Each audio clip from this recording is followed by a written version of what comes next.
The reviews for the Analogue Pocket are in, and I couldn't be more excited because today is the day that I'm going to get my own Analogue Pocket. So in this video, I'm going to break down what I've learned from all the different reviews, and maybe you haven't made that decision to buy the Analogue Pocket, and maybe this video could help you decide whether you want to do it or not. So what is the Analogue Pocket, and why is everyone so excited? Is there hype, or is this thing real? I'm going to break down 3 things that gets me excited about playing this device. It's the screen, the emulation, and the price. I think those are the key takeaways from this video, so make sure you listen up to those 3 pieces because I think that will help you make the decision or get excited about this product. Now, Analogue is not new to the retro gaming space. They have all these various consoles. For example, we have the Analogue Super NT here. This recreates the Super Nintendo, and it does it using hardware. So the chip inside it, one of the main reasons why the Analogue product is so good is because it has an FPGA, but that's only part of it. The FPGA can recreate the hardware of the Super Nintendo, the actual circuits, the zeros and ones that are flying around, the resistors, the transistors, everything that's in it, it has the ability to recreate it. But it's nothing if it doesn't have a very good developer behind it. And the developer behind it is very good. He has a long, rich history of building various devices using the FPGA. And people have said his quality is top notch. So Analogue having Kevtris behind their products is very, very important. So let's take a look at the original Game Boy. So the original Game Boy, the resolution of the screen was 160 by 144 pixels. So that's super important to understand that ratio. What does the Analogue Pocket do? So the Analogue Pocket is 10 times that amount. That means the 3.5-inch screen is 615 ppi. So how does that compare to other modern products? Like the iPhone 12 has less PPI. That's right. The screen is so good, in fact, matches the original Game Boy resolution perfectly. It can scale it up by 10x. So that's really important. You're going to be able to play those games in this very, very rich quality. Now, the emulation of the Analogue products is very, very good. They have a lot of products in the past in their catalog that they've done very, very well. Like the NT Mini that emulates the Nintendo. It does it so well, and the developer behind it, he knows the Nintendo in and out. I mean, he made the high-def NES back in the day. This ability to adapt the original Nintendo and get HDMI output lag-free, and he used an FPGA to rebuild that circuitry so you could add that device to the original Nintendo.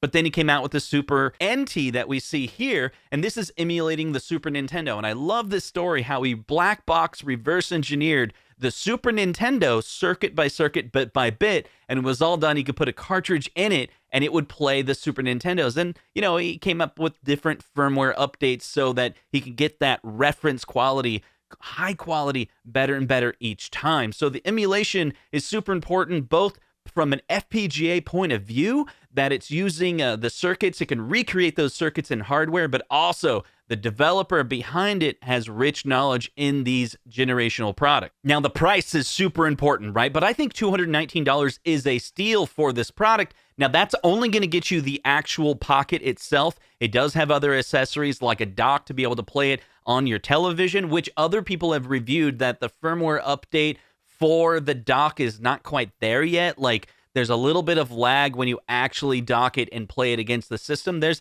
kind of a checklist of bugs that need to be worked out, but people are very confident that the deck that you're going to be able to plug it into will be fixed later on. But for sure, if you want to play all of these different Game Boy, Game Boy Advance, Game Gear games on your television, there's other products out there that can do that, maybe like the Mister. And you could probably get a Mister for around that $200-300. So if you don't want the Pocket because you don't want to play it on with your hands, then don't get it. Or maybe you want a gaming console, retro gaming console. You can play more modern games all the way up to, you know, Dreamcast or something like that, PlayStation 1 games, Nintendo 64. This one is not for you because this is limited to just those early handhelds. Now, the compatibility for the Analogue Pocket is not limited to just Game Boy Color as well, Game Boy Advance, Game Gear, Neo Geo Pocket Color, and Atari Lynx. And they have these different adapters that you can buy, so it's going to work with the original cartridges, but it also is compatible with EverDrive. So if you want to be able to, you know, sideload ROMs onto an EverDrive, you can insert that in too. And some people are wondering if, you know, Analogue or somebody is going to release some type of jailbreak that allows you to side load the ROMs right into the SD card. We don't know that for sure at this point, but they usually do. Most of the Analogue Pockets have a jailbroken version out there. It's basically the same firmware, but you can sideload whatever games you want.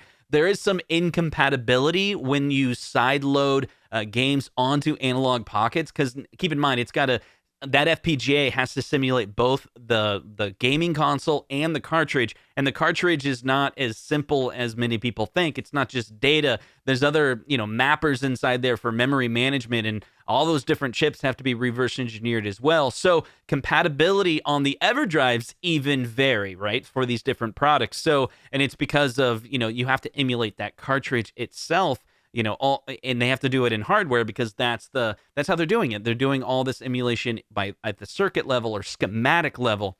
So it's hard to say what's going to come in the future, but I have some confidence that we're probably going to see something. And if for some reason we do not, you could always get an EverDrive. I don't own a Game Boy EverDrive at this point, but I'll probably buy one for convenience if for some reason a jailbreak doesn't come out. I do want to highlight this content creator that did something very, very clever. He was able to sideload Tetris ROM onto the Analogue Pocket using the SD card slot, but he did it with official production analog firmware, not a jailbreak.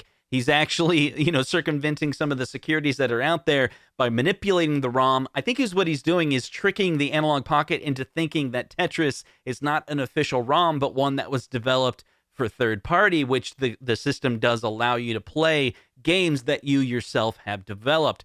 Exactly what will come out from Analogue, we don't know, or unofficially from Analogue, we don't know if we'll see some type of jailbreak that allows you to kind of, sideload whatever games you want without hacking the ROMs. We'll have to see. But this is a clear sign that, not every developer is perfect. Even Tetris himself, he prides himself on being able to lock down the security of the products. It sounds like Stack Smashing found a really cool loophole. So at minimum, there'll probably be the ability to write a script that manipulates Game Boy ROMs into tricking the Analogue Pocket into thinking that these are third-party ROMs, non-official ROMs, and then allows you to select and play those games. That's at minimum what we can probably expect, because looking through the thread of how Stack Smashing was able to do it, it was kind of like you could probably do it with a Game Genie hack, if you will. You're just flipping a couple bits. Whether or not that's fully compatible with all the different games out there, we'll have to see. Now, if you want to learn more about the Analogue Pocket, I highly, highly recommend you watching this video. It's a long video, but it is so worth it. My Life in Gaming,